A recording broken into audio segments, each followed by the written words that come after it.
बच्चों, आज एक नया टॉपिक हम लोग शुरू कर रहे हैं, पोटेंशियोमीटर। एक बात क्लियर कर देना चाहते हैं कि इससे पहले हम लोग मीटर ब्यूज पढ़ चुके हैं, उसका वीडियो ज़रूर देख लेना। और ये पोटेंशियोमीटर जो है इलेक्ट्रिक करंट यूनिट 2 का ये अंतिम टॉपिक्स है, यानी इसके बाद से अब हम लोग नए टॉपिक्स पर बात करेंगे, नया टॉपिक्स हम लोग के लिए शुरुआत होगी। तो ये लास्ट वीडियो है इलेक्ट्रिक करंट यूनिट 2 का। हम लोग को ये पता करना है कि पोटेंशियोमीटर होता है क्या है। तो पोटेंशियोमीटर एक डिवाइस है जो फिजिक्स के लैब में यूज होता है और इसकी मदद से हम लोग किसी भी सेल के ईएमएफ को मेज़र कर सकते हैं।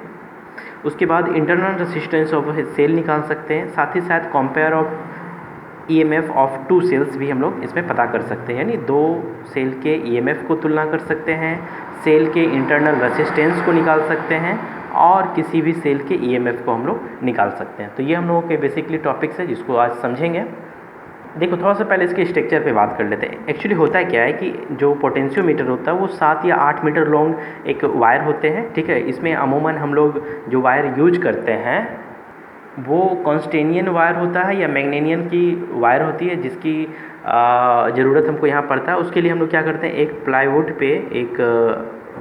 पे हम लोग 7 या 8 मीटर लॉन्ग वायर को ऐसे 1-1 मीटर की लेंथ पे इसको ऐसे हम लोग कर लेते हैं और इसके इस एरिया को कनेक्ट कर देते हैं, ठीक है। ताकि ये जो है ये ऐसे आके यहाँ से मुड़ गया, ये आके यहाँ से मुड़ गया और फिर एक ये यहाँ से मुड़ गया और ये एक यहाँ से मुड़ गया, ठीक है। तो ये इसकी 2 एंड बनती है। इस दोनों एंड को ही हम लोग बाइंडिंग स्क्रू के मदद से यहाँ पे जोड़ कर रखते हैं, ऐड करके रखे हुए होते हैं। और ये वायर जो है यहाँ पर कॉपर के ब्रास स्ट्रिक से ये जुड़ा हुआ रहता है, जिसकी जो रेसिस्टेंस होती है वो लगभग नेग्लिजिबल हम लोग को मानकर चलना है, ठीक है। लेकिन ये तो लैब की बात हो गई। यहाँ पर एक स्केल मीटर लगा रहता है जिसमें हम लोग लेंथ को रीड करते हैं कि कितनी लेंथ पे हम लोग जॉकी को सेट करेंगे, जिसकी चर्चा हम लोग आगे चल के फिगर पे करने वाले हैं, ठीक है। तो ये बेसिकली कुछ फिगर है। एक बात इसमें ये समझ लो कि ये तो फिगर की बात हो गई, लेकिन हम लोग को जो लेना है उसके लिए ऐसा करते हैं कि हम एक जो है एक पोटेंशियोमीटर वायर ले लेते हैं। ये potentiometer AB is a potentiometer wire है, ठीक है। इस वायर की खासियत ये है कि इसकी लेंथ हम लोग को पता होनी चाहिए, ये जो भी है L लेंथ हम लोग को पता है, area of the cross section of the wire हम लोग को पता है। इसके बाद हम लोग की इसकी रेसिस्टिविटी भी पता है, ठीक है। साथ ही साथ रेसिस्टेंस भी पता रहेगा, ये जिस कंडक्टर का बना हुआ है उसका रेसिस्टेंस भी निकाल सकते हैं। Resistivity, properties of the material से हम लोग को पता चल जाएगा। एरिया क्रॉस सेक्शन, ये एरिया ऑफ क्रॉस सेक्शन कितना है, ये area of cross section uniform होनी चाहिए, मतलब एक जगह पर जितना एरिया है इसका वही एरिया पूरे वायर पे होना चाहिए, ताकि हम लोग को आसानी से इसकी यूज कर सकते हैं, ठीक है। लेंथ हम लोग पता कर लेते हैं। ये एक जो पोटेंशियोमीटर वायर है इसको एक एक्सिलरी बैटरी के साथ हम कनेक्ट कर देते हैं। ये एक एक्सिलरी बैटरी है। एक्सिलरी सेल का क्या मतलब है कि एक ऐसा सेल जिसकी वैल्यूज हम लोग को पता हो, ठीक है। और ये एक रियोस्टेट है। रियोस्टेट होता है क्या कि जिसकी जो रेसिस्टेंस है उसको हम स्वेच्छा अनुसार कम या अधिक कर सकते हैं, ठीक है। ये रियोस्टेट है। ये हमारा एक एक्सिलरी सेल है जिसकी वैल्यूज़ हम लोग को पता है। ये प्लस टर्मिनल है, ये माइनस है, यहाँ से करंट निकलेगा और ये यहाँ से इन करने के बाद सपोज मान लो यहाँ इसका की लगा देते हैं हम लोग के, और इसके करंट को रेट करने के लिए आमीटर हम यहाँ पे लगाया हुआ है, ठीक है। ये करंट होकर ये कर रहा है, ठीक। चलो, अब यहाँ पे हम लोग सबसे पहले ये देख लें कि इसको हम लोग प्राइमरी सेल कहेंगे, ठीक है। प्राइमरी सर्किट कहेंगे। हालांकि इसके बाद भी हम लोग एक और सेकेंडरी सर्किट भी हम लोग को अपलोड करना है, तो वहाँ पे बात होगी। लेकिन फ़िलहाल ये देख लो कि इसमें हो क्या रहा है, ठीक है। तो सबसे पहले हम लोग को ये देखना है कि चलो देखोगे, अब सबसे पहले हम लोग पता करते हैं कि current in wire AB, current AB wire में क्या इन करेगा। तो हम लोग को पता है कि इसकी अगर EMF जो है E अगर हो और तो हम लोग इसको E/R+RH लिख सकते हैं, ठीक है। ये बेसिकली हम लोग पहले ही सीख चुके हैं इसके बारे में, ठीक है। क्योंकि हमारे पास जो करंट के लिए फॉर्म होता है I=V/R होता है, ठीक है। तो यहाँ पे EMF अगर हम ओपन सर्किट पे बात करेंगे तो ये जो पोटेंशियल है वही हमारा EMF का वर्क करेगा E, और उसकी जो रेसिस्टेंस हो जाएगी, एक रेसिस्टेंस तो ये वायर का हो जाएगा जो हम लोग R यूज़ कर रहे हैं, और एक रेसिस्टेंस ये रियोस्टेट के लिए हो गया, तो ये दोनों हमारा ऐड हो जाएगा, ठीक है। और साथ ही हम लोग देख लेते हैं potential voltage across the potentiometer AB, तो इसके लिए हमारे पास क्या हो जाएगा, तो ओम के रूल्स के अनुसार V equal to I R, ये हमारा एक कॉन्सेप्ट निकल कर आ गया। अब एक चीज़ यहाँ पे गौर करना होगा कि L लेंथ के लिए अगर हम बात करेंगे तो पोटेंशियल ड्रॉप जो है वो भी हो रहा है। पोटेंशियल ड्रॉप का क्या मतलब है कि जैसे देखो अभी ये सपोज मान लो कि L लेंथ की लंबाई है, ठीक है, मान लिया जाए 1 मीटर लॉन्ग एक वायर है, ठीक है। अभी यहाँ पर जो करंट फ्लो हो रही है उसकी एम्पियर पे वैल्यू हम देख लेते हैं। मान लीजिए अब इस 1 मीटर को हम 5 मीटर में कन्वर्ट कर देते हैं, तो क्या यहाँ पर जो एम्पियर मीटर में करंट बताएगा ये वही बताएगा या कम बताएगा? तो ऑफकोर्स हमारे पास यहाँ रीडिंग कम आएगी, क्योंकि यहाँ पर लॉन्ग वायर होने की वजह से रेसिस्टेंस भी, चूँकि हम लोग को ये पता है कि सभी कंडक्टर में जितने भी वायर होते हैं वो सभी कंडक्टर में रेसिस्टेंस होते हैं, तो ऑटोमेटिक अगर हमारा 5 मीटर लॉन्ग वायर होगा तो उसमें रेसिस्टेंस बढ़ जाएगी, तो फ्लो ऑफ करंट यहाँ कम हो जाएगा, तो एम्पियर मीटर में हमारा रीडिंग कम हो रहा है। इसका मतलब है V प्रोपोर्शनल टू I का कॉन्सेप्ट के अनुसार अगर I हमारा कम हो रहा है तो ऑफकोर्स V भी कम हो रहा होगा, यानी कहीं ना कहीं जैसे जैसे हम आगे बढ़ रहे हैं वैसे वैसे पोटेंशियल का ड्रॉप होना शुरू हो गया। 5 की जगह अगर हम 10 मीटर लॉन्ग वायर ले लेंगे तो और भी हमारा रीडिंग कम मिलेगा, यानी L लेंथ के लिए पोटेंशियल ड्रॉप जो है वो भी है। अगर हम 1 मीटर या 1 सेंटीमीटर लेंथ के लिए बात कर लेंगे तो हमारे पास क्या हो जाएगा, V/L। इसी V/L को जो है हम लोग पोटेंशियल ग्रेडियंट बोलते हैं, पोटेंशियल ग्रेडियंट, ठीक है, जिसको K से इंडिकेट करेंगे और वो हमारा मान हो गया V/L। एक बात और यहाँ देख लेते हैं, ये वोल्टेज ड्रॉप का क्या मतलब है। मान लिया जाए कि ये A से B जो वायर है उसमें पोटेंशियल ड्रॉप की बात हो गई, मान लिया जाए 2.2 वोल्ट जो है वो पर सेंटीमीटर हो रहा है। मान लिया 1 सेंटीमीटर अगर हम यहाँ खिसकते हैं तो हमारे पास 0.2 वोल्ट का जो है यहाँ पोटेंशियल ड्रॉप होता है। मान लिया जाए अगर हम 10 सेंटीमीटर के लिए बात करेंगे तो हमारे पास कितना हो जाएगा, 2। सपोज़ यहाँ से यहाँ तक अभी टोटल जो है AB पर 10 वोल्ट का पोटेंशियल ड्रॉप है, पोटेंशियल है इसकी, ठीक है। तो जैसे ही हम अगर यहाँ 10 सेंटीमीटर आगे बढ़ते हैं तो हमारे पास अब यहाँ पे जो रीडिंग हो जाएगा वो 8 वोल्ट का हो जाएगा। अब अगर और थोड़ा और अगर हम बढ़ते हैं, फिर यहाँ पे 10 सेंटीमीटर पर पोटेंशियल ड्रॉप हो, फिर यहाँ पे पोटेंशियल ड्रॉप जो होगा वो 6 वोल्ट हो जाएगा। अगर हम 10 सेंटीमीटर और आगे बढ़ते हैं तो 4 वोल्ट का हो जाएगा। यानी जैसे जैसे अगर हम लेंथ को बढ़ाते जा रहे हैं वैसे वैसे हमारे पास पोटेंशियल ड्रॉप होना शुरू हो गया। मान लिया जाए कि अगर हम के के लिए तो हमारे पास V/L के लिए वैल्यू हो गई, लेकिन अगर हम बात कर लेते हैं X लेंथ के लिए बात करेंगे तो हमारे पास तब पोटेंशियल ड्रॉप क्या हो जाएगा, जो पोटेंशियल ग्रेडियंट होगा वो Kx हो जाएगा। यानी जितना लेंथ के लिए हम चलते चले जाएंगे वो हमारे लिए इतना काम करेगा। इसका मतलब ये समझ में आ रहा है कि ये जो पोटेंशियल भी है वो डायरेक्टली प्रोपोर्शनल टू K हो रहा है। कैसे ये समझ पाएंगे हम लोग, जैसे देखो यहाँ पे मान लिया जाए कि हम बात कर लेते हैं कि ये V का जो K का जो वैल्यू है वो V/L है, ठीक है, इंटू X के साथ अगर हम मल्टीप्लाई करेंगे तो ये भी X हो गया। अगर हम B के साथ बात करेंगे तो ये भी हमारे पास V का मान हो गया, ठीक है। यानी कुल मिलाकर देखो तो हमारे पास जो L लेंथ के लिए अगर हम बात कर लेंगे, ठीक है, L लेंथ के लिए अगर हम बात करेंगे तो ये दोनों कैंसिल आउट हो रहा है। यानी KL का जो मान है, KL जो है वो V के प्रोपोर्शनल हो गया। यानी अगर L हमारा कांस्टेंट हो जाए, L चेंज नहीं हो रहा तो V प्रोपोर्शनल टू K हो गया, ठीक है। अगर K चेंज नहीं होगा तो V प्रोपोर्शनल टू L हो जाएगा, ठीक। यानी V प्रोपोर्शनल टू X भी हम कह सकते हैं कि X के अनुसार ही ये चेंज होगा, ये हमारा मान चेंज होगा यहाँ पर। यानी कुल मिलाकर अगर हम कहें तो हमारे पास K का जो मान है वो V/L, अगर हम इसको कैपिटल L से इंडिकेट करते हैं तो V इक्वल टू IR/L, ये भी इसकी डिपेंडेंसी होगी।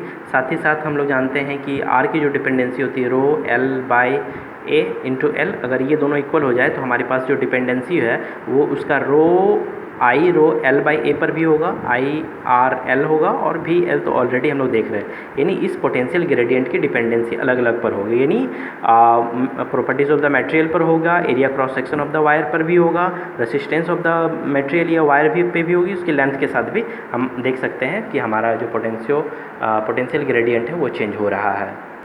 चलो अब इस सर्किट पे कुछ चेंजिंग करते हैं और अब हम इसको सेकेंडरी सर्किट के रूप में कन्वर्ट कर रहे हैं।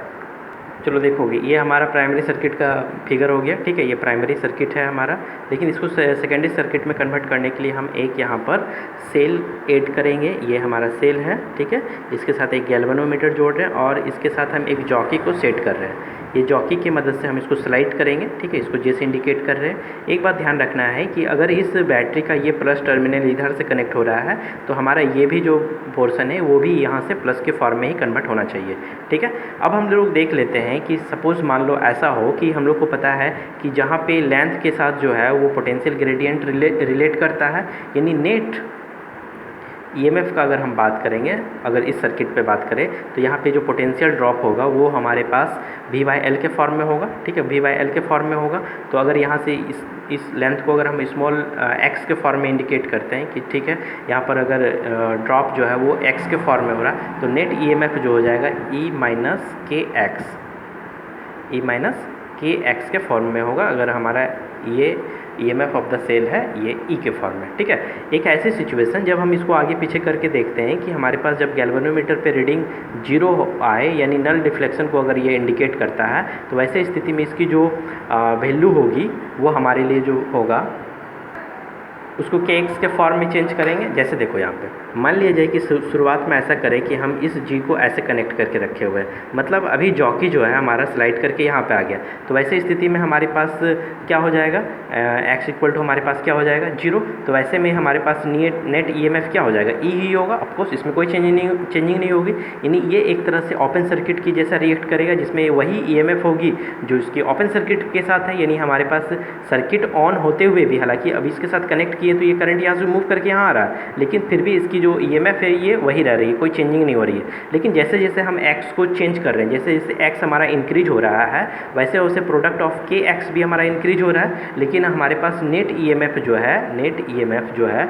वो हमारा डिक्रीज हो रहा है, ठीक है। एक ऐसा सिचुएशन आएगा जैसे मान लो ये 10 है, अभी ये x का मान हम 1 किए, फिर 2 किए, 3 किए, 4 किए, तो इसकी जो रिजल्टेंट मान है वो तो नीचे ही आ रहा है, ठीक है। अगर ऐसा सिचुएशन हो कि अगर 10 बन जाता है तो हमारे पास नेट ईएमएफ क्या हो जाएगा, नेट ईएमएफ एक सिचुएशन ऐसा आएगा जब जॉकी जो है हमारे पास यहाँ पे कोई भी रीडिंग अप्लाई नहीं करेगा एट कांस्टेंट। अगर हम लोग बात करें कि एक ऐसा स्टेज जिसमें कि हमारे पास नेट जो ईएमएफ होगा, net EMF of the circuit जो हो जाए वो हो जाता है 0। तो वैसे स्थिति में E बराबर क्या हो गया, kx, ठीक है। देखो अब आसानी से हम लोग ईएमएफ ऑफ द सेल निकाल सकते हैं, कैसे, क्योंकि हम लोग को k का मान पहले ही पता है V/L और ये x रहा, ठीक है।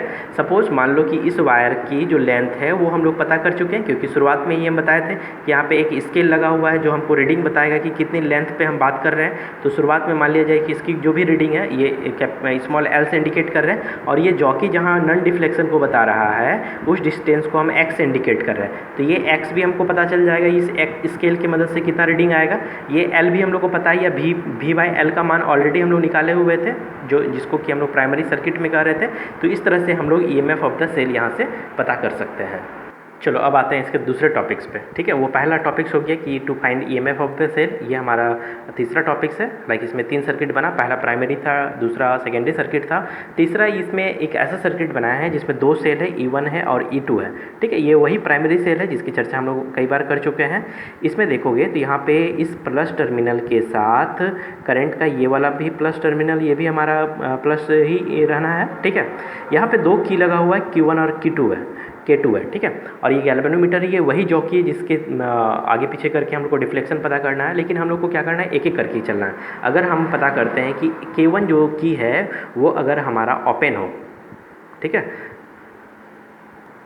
ऐसा करते हैं कि K2 को ओपन कर लेते हैं, ठीक है, ओपन है, और K1 जो है वह हमारा क्लोज है। इसका मतलब ये है कि करंट का जो फ्लो होगा वो इस डायरेक्शन पे होगा, यानी जो वर्क करेगा वो ये सेल के लिए हम लोग फाइंड करेंगे वैल्यू। ये तो हमारा अभी क्लोज हो गया है, सॉरी ओपन है, इसका मतलब यहाँ पे कोई भी करंट फ्लो इस सर्किट के द्वारा नहीं होगा, ठीक है। तो हम इस पे जब हम इस K1 को क्लोज किए हुए हैं तो गैल्वेनोमीटर का रीडिंग जो भी बताएगा वो E1 की वजह से बताएगा। और हम लोग को पता है कि अगर हमको नल डिफ्लेक्शन चाहिए तो जॉकी को आगे पीछे कर लेते हैं, तो वैसे स्थिति में इस सेल का जो EMF होगा वो हो जाएगा K इंटू जो लेंथ हो जाएगा, लेंथ इसका मान लिया जाए L1 हो गया, क्योंकि अभी जस्ट हम लोग पता किए थे ईएमएफ ऑफ द सेल क्या होता है, K इंटू स्मॉल x, ठीक है। उस स्मॉल x को सपोज मान लो कि L1 से इंडिकेट कर रहे हैं तो उसको हम लोग L1 कहेंगे।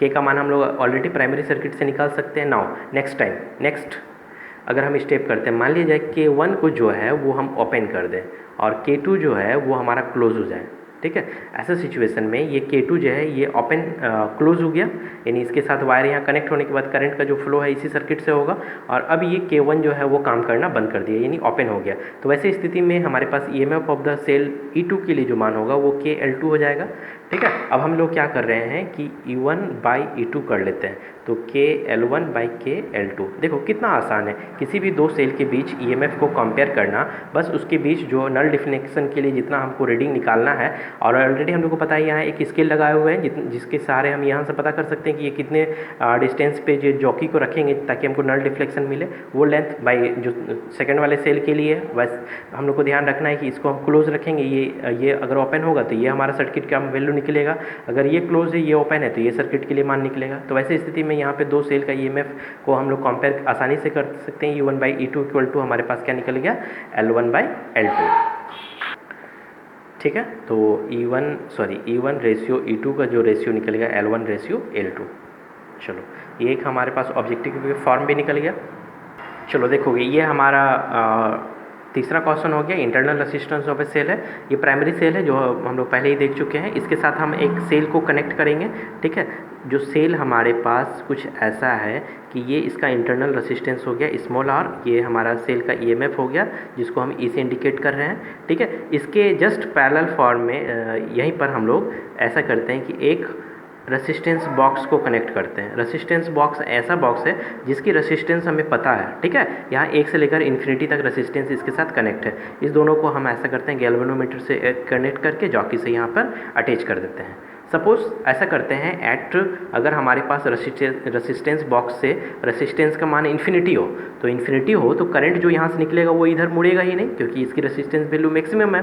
तो वैसे स्थिति में जब हम देखेंगे तो हमको पता चलेगा कि यहाँ पर इसकी जो EMF निकल रही है, ठीक है, इसकी जो EMF होगी ये होगी KL1, अगर हमारे पास लेंथ L1 के लिए बात करें, ठीक है।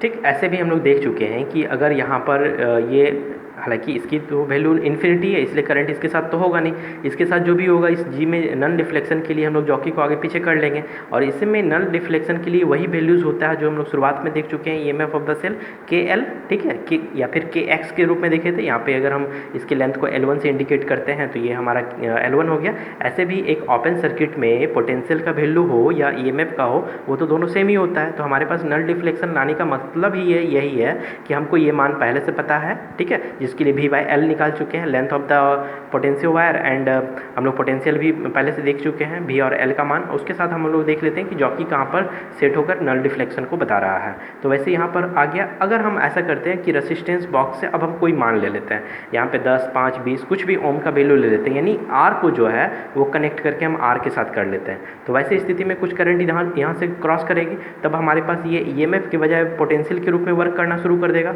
और पोटेंशियल का जो वैल्यूज हो जाएगा KL2 हो जाएगा। मान लीजिए L2 के लिए जो हमारा पोटेंशियल गैल्वेनोमीटर पे नल डिफ्लेक्शन का रीडिंग अगर बता रहा है L2 पर, तो ये हमारे पास मान हो जाएगा। चलो अब हम लोग को ये पता है कि किसी भी अगर कोई सेल है, ठीक है, और उसके साथ रेसिस्टेंस अगर कनेक्ट है, ये internal resistance of a cell है, ये रेसिस्टेंस ऑफ द कंडक्टर है, और ये अगर हमारा सेल हो तो इसमें अगर क्लॉक या एंटी क्लॉक हम डायरेक्शन पे ले लेते हैं तो हमारे पास करंट का फ्लो कैसे होगा। जैसे इसके साथ इन कर रहा है तो ये हमारा पोर्शन प्लस में हो गया, प्लस, ठीक है, लेकिन ये तो डायरेक्शन के साथ ही हो गया, यानी जो डायरेक्शन इसके साथ जा रहा है वही I और स्मॉल r और कैपिटल R के साथ जा रहा है, यानी -IR minus I capital R equal to 0 हो गया हमारे पास, ठीक है। तो हमको पता करना है स्मॉल r, क्योंकि यही हमारा internal resistance of the cell हो जाएगा। तो स्मॉल r इक्वल टू हमारे पास मान क्या हो जाएगा, E-IR/I हो गया। IR को हम क्या बोलते हैं, V, according to Ohm's law. तो हमारे पास जो मान हो गया R इक्वल टू E-V/I, ठीक है। अब हम ऐसा करते हैं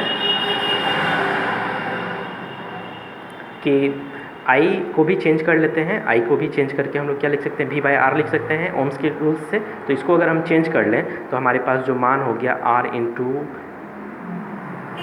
ये हो गया, ठीक है।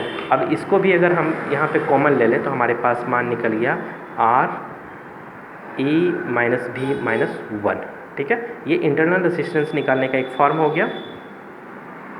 अब देखोगे यहाँ पे, अब हमारे पास ऑलरेडी मेरे पास मान है, यानी small r equal to capital R, तो ये नॉन रेसिस्टेंस बॉक्स से हम लोग को पता हो जाएगा कि ये मान कितना है। E का मान हम लोग निकाले हुए हैं KL1 बाई यहाँ पर इसका भी मान है KL2 -1, यानी ये दोनों कैंसिल आउट होने के बाद मेरे पास unknown resistance of the cell निकालने का बहुत ही सिंपल फार्मूला आ गया, R into L1 minus L1 by L2 minus 1। इस फॉर्म से हम आसानी से किसी भी सेल के अंदर का इंटरनल रेसिस्टेंस निकाला जा सकता है, ठीक है। Small r equal to R, ये नॉन रेसिस्टेंस बॉक्स से मान निकल गया।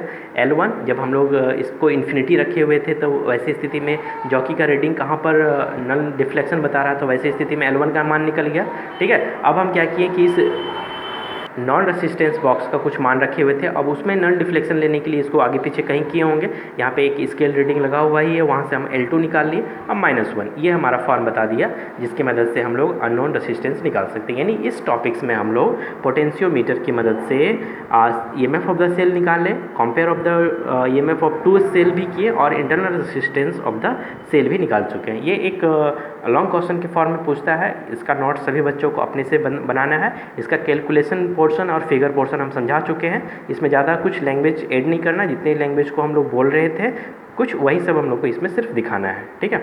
नेक्स्ट टॉपिक्स में हम लोग एक नई यूनिट के साथ बेसिक यानी इंट्रोडक्शन क्लासेस के साथ शुरुआत करेंगे।